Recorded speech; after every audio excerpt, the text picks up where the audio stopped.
Welcome to Dharani fun club educational series Hindi series में आपका स्वागत है, जिसमें हम आज आपके लिए लेकर आए सप्तऋषि भारद्वाज। चलिए जानते हैं इनके बारे में थोड़ी सी खास बातें। ये देवर्षि, महर्षि और सप्तऋषि तो थे ही, साथ में विमान शास्त्र के रचयिता और ऋग्वेद में छठे मंडल में इन्होंने बहुत सारे मंत्र दिए। इससे पहले हमारा चैनल सब्सक्राइब करके पूरा वीडियो देखिए थे हैं। सप्तऋषि में बहुत सारे ऋषियों का अलग अलग पुराणों में अलग अलग व्याख्यान है, जिनमें हमको तो सभी पढ़ने हैं, तो फिर वीडियो आगे देखते रहिए।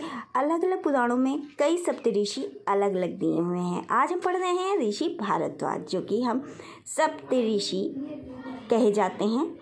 और सप्तऋषि कौन है, इसके बारे में एक वीडियो पढ़ा है, वो भी आप चेक कर सकते हैं। नंबर 1, भारद्वाज सप्तऋषि में से एक। उन्हें ऋग्वेद के कई सूक्त का रचयिता माना जाता है तथा विमान शास्त्र के रचयिता भी वही हैं। वैदिक ऋषियों में भारद्वाज का स्थान उच्च है। भारद्वाज के पिता बृहस्पति तथा माता ममता थी। इन्होंने आयुर्वेद का ज्ञान इंद्र से पाया तथा ब्रह्मा, बृहस्पति और इंद्र के बाद चौथे व्याकरण के प्रवक्ता कहे जाते हैं। ये 3, महर्षि भृंग से धर्मशास्त्र का ज्ञान लिया तथा रामायण रचयिता वाल्मीकि जी के ये शिष्य थे। नंबर 4, महर्षि भारद्वाज व्याकरण, आयुर्वेद संहिता, धनुर्वेद, राजनीति शास्त्र, यंत्र सर्वस्व, अर्थशास्त्र, पुराण, शिक्षा आदि पर अनेक शास्त्रों के रचयिता तथा विमान ग्रंथ के ऋग्वेद के छठे मंडल में 65 मंत्रों के रचयिता भी यही हैं।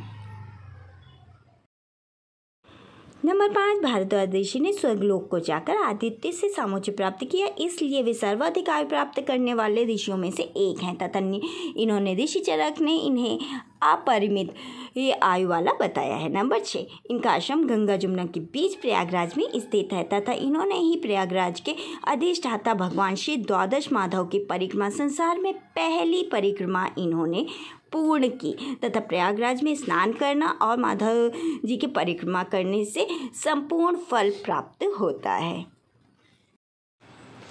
नंबर 7, भारद्वाज ऋषि की पत्नी का नाम सुशीला, जो कि एक क्षत्रिय स्त्री तथा उनके पुत्र गर्ग, द्रोण, कात्यायनी, इलविदा हैं। द्रोण जो कि बाद में द्रोणाचार्य बने। नंबर 8, ऋषि भारद्वाज काशी राज्य दिवोदास के पुरोहित थे तथा इनका आश्रम प्रयागराज में स्थित है। जब श्री रामचंद्र जी वनवास के लिए निकले तो सर्वप्रथम प्रयागराज भारद्वाज ऋषि के आश्रम गए तथा उनसे परामर्श लिया कि आगे का वनवास वह किस स्थान पर बिता सकते हैं। नंबर 9, भारद्वाज ऋषि जी के विमान शास्त्र में लगभग 500 प्रकार के विमान का उल्लेख है, जिन्हें 32 तरह से बनाया जा सकता है, जिसमें कई तरह की विशेषताएं हैं और जिन्हें कई तरह से बनाया भी जाता है। उन्होंने युद्ध स्तर पर लड़ने वाले विमान, मंत्रों से आने वाले विमान तथा एक ग्रह से दूसरे ग्रह तक जाने वाले विमानों का उल्लेख सचित्र किया है। हम विमान शास्त्र पर एक और वीडियो जरूर बनाएंगे। नंबर 10, ऋषि भारद्वाज जो के विमान शास्त्र के ज्ञाता, यांत्रिक क्रियाओं में पारंगत, व्याकरण की व्याख्या करने वाले, धनुर्वेद, राजनीति शास्त्र तथा सब में कुशल, पुराणों में के ज्ञाता तथा इनका जीवन काल सतयुग में रामचंद्र जी के साथ भी मिलता है। उसके बाद यह द्वापर में भी इनका व्याख्यान मिलता है।